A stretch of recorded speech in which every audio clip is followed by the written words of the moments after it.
got this passion, and it's burning deep inside of me. Yo guys, what's up? Az here once again. Today we have another champion spotlight / showcase, and this time it's for Brakus the Shifter, legendary skinwalker, attack type champion. Let's go over his skills and show you why this champion is really special.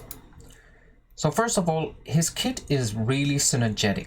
So he has this passive. Whenever he drops below 40% HP, his damage increases by 40%. And when he gets killed, it revives him with 20% HP and he immediately gets an extra turn. And this can be lowered down to a 5-turn cooldown. His A1 attacks one enemy and heals his champion by 15% of the damage inflicted. And now we come into the real special parts. His A2 is a 6-hit attack. 6 hits. That's the most I've seen in any champion so far. Further on, the first hit has a 75% chance of placing a 25% weaken debuff for 3 turns, which can be increased to 100%, lowered down to a 3-turn cooldown. And it heals his champion for 25% of the damage inflicted. If he attacks a target that has a fear or a true fear debuff, then instead he gets healed by 50% of the inflicted damage. Pretty cool. And his A3 places a 50% increased attack buff on all allies for 3 turns, and then attacks the enemy 3 times. Each hit has a 50% chance of placing true fear for 1 turn. Has a 50% chance of a fear debuff on 2 random enemies for 1 turn if the true fear debuff is placed. This is the only attack that doesn't necessarily heal him. Because of that, life leech gear is incredibly good on him. As you can see, it goes to up to a 75% chance, 4-turn cooldown, and it hits pretty hard. You can kill almost every Rotos, at least at my level, without any problems as long as you use the A3. Let's quickly go over the artifacts. As mentioned before, I think Life Leech gear is really synergetic with him. What you want to prioritize in this case is getting him up to 100% crit, as I've done here. A lot of crit damage. I wish I could have more, but I currently don't have the gear. Instead of this accuracy set that I have on him, a crit damage set would be way better. The reason I have this accuracy set on him is because it has just the stats that I needed.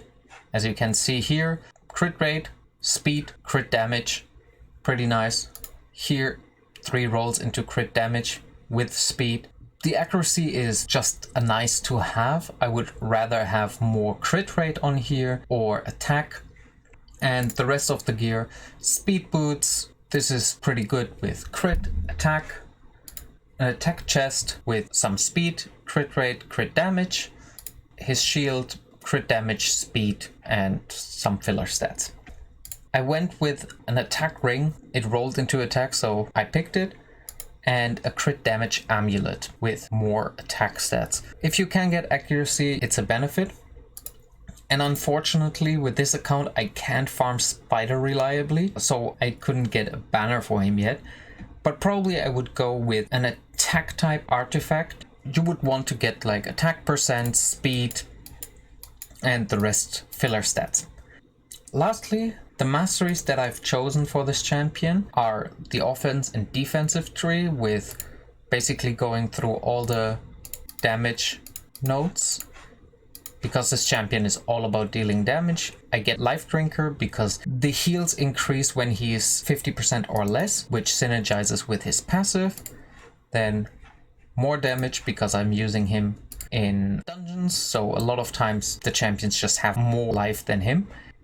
The Circle of Violence, he deals a lot of times more than 30% of the target's max HP, so he has a pretty good chance to reduce one of his long cooldowns.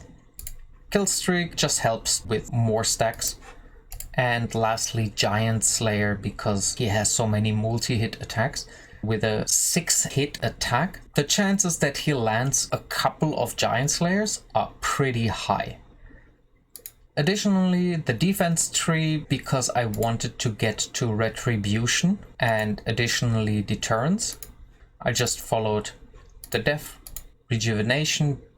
I believe leech counts as healing, so he might get the 5%, maybe not. If somebody could correct me, that would be great. Otherwise, this would be the next best blast proof. So you go defense, blast proof, and then into resurgent to get the remove debuff chance. Because he places fear and true fears, it's pretty nice to get leech on some champions to help out the rest of your team. And yeah, lastly, the 2 counter attacks. This champion was part of a fusion, I think last year's Halloween event or something. One of the few things that is a little bit sad is he is really book intensive. So you're looking at 2 books here, 4 books, 6 books here. That's 12 books already. And if you want to max him out, another 4 books, 16 books. Pretty expensive, but really worthwhile. Where does this champion shine?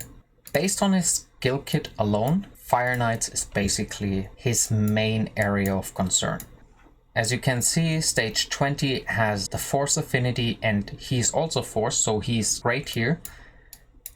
As you can see, I'm still at a very low stage of Fire Knights, but this is just to showcase what he's about, and this would be a decent team to actually bring him with into stage 20 if you have leveled all these champions up. So let's start the run. My biggest worry here is that my Armiger dies, but that should be fine, and I wouldn't necessarily bring Skull Lord Vargal into here, but I needed to get some more multi-hits into the whole build. You will also see why it's so important to get the books into his A2. If he had that on a lower cooldown, it would be really a cakewalk to just drop the shield. So right now I'm relying on the other champions.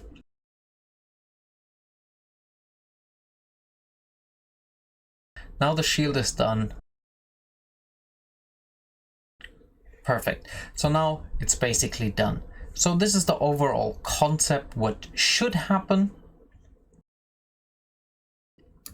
Oh, decent. Maybe you really don't need the Skull Lord Vargal in here. A Cold Heart would be definitely better in my opinion, but currently my Cold Heart is still at 5-star with no books. As you can see here, like I'm missing all the books here. So I'm waiting to get more books to actually build her up.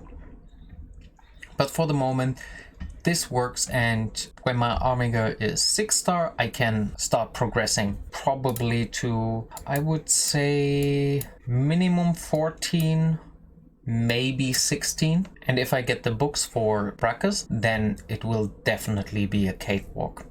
Where else would he shine? I've seen some people use him in Clan Boss, and I think he is really great there.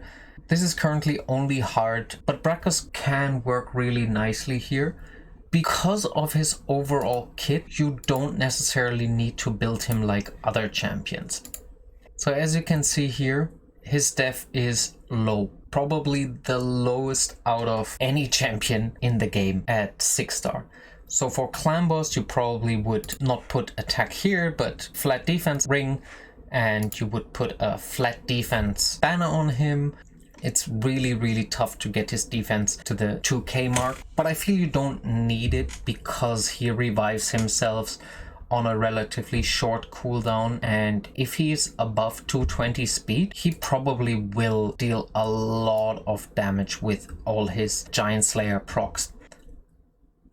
Another great place for him is in the arena. I want to find a Rotos team. This is probably too hard for me, just because of the attack boost, but maybe I can deal with this one. Let's just try it out. This is the current team I'm running. Probably no competition for this team, but let's just try it out. Yeah, they're probably gonna wreck me so much. Yes. But as you can see, this is what he's about. Killing Rotos with one hit, and God. If that would have not struck me right there, then that would have been great. He can solo a lot of things, but now his revive was already triggered, so he wouldn't be able to do anything. Let's just attack them again and see if you can see why I picked the counter attack Masteries. Because he might counter attack.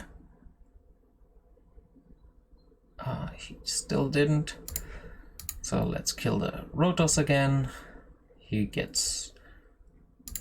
doesn't get revived yet. He gets revived now. Turn meter drop, and god, that champion, so annoying. So Rotos dead. If the other champions don't kill him immediately, yeah, his counterattack triggered, but unfortunately that team is way too strong for me. Just disturbing the other team by constantly placing fears, counterattacking, and in the end, killing targets. Other than that, I currently use him in Dragons. I'm still around here. You can see the times are pretty long because, yeah, the team doesn't have enough damage to get through the waves easily, and my Kale still lacks the accuracy to place the poisons, but I will just speed this run up and get to the boss so you can see that he can, at least for stage 18, that is, in my opinion, a pretty cool thing. If he can do that in level 20, once I get a little bit better gear, I could just level up champions overnight. Just replace 1 or 2 champions here and there to be more efficient with the energy. Currently, as you can see, I have Masteries and Tyrell here. Both are definitely not needed. Tyrell is mostly here for the purpose of leveling up. Once I get his books done and Masteries done, I will have to decide if he or Madame Ceres will be part of the team.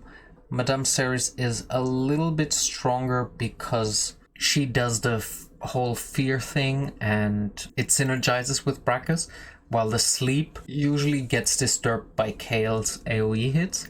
Madame Ceres is probably the choice here, while Tyrell would be better for clan boss in a combination like this, because the clan boss can't be feared, as you know.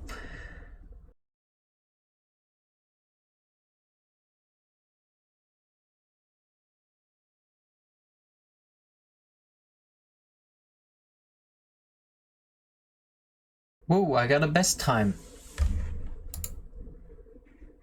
with no use boots. Lastly, I want to show you if he's a viable campaign farmer.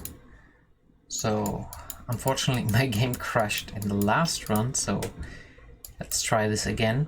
So I picked stage 6 because of the affinity, and let's just quickly run this through and see if he's below 25 seconds to be a decent farmer.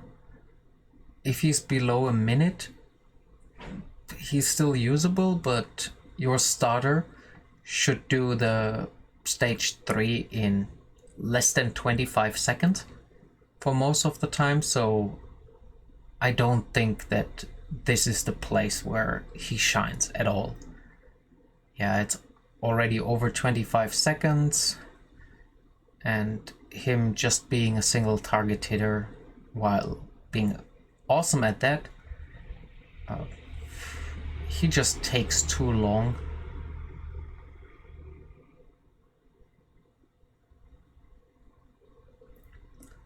He kills everything in one hit, but if you had nothing else, then yeah, he's usable, but your starter is way better in just farming stage 12-3 with these stats, and he does it in a couple of seconds. Other champions that you could use would be maybe the Soulbound Boyer. If you have this champion, she could do it, and anything with a multi-target attack would be better there. So I hope you enjoyed this little showcase of Brakus the Shifter from a mid-game perspective.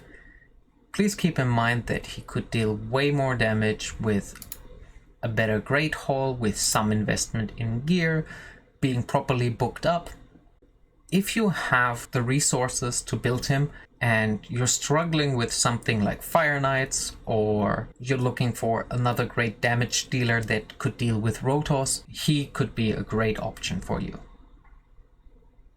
I hope you enjoy it, and if so, then please consider subscribing. I will see you in the next one. Until then, peace out.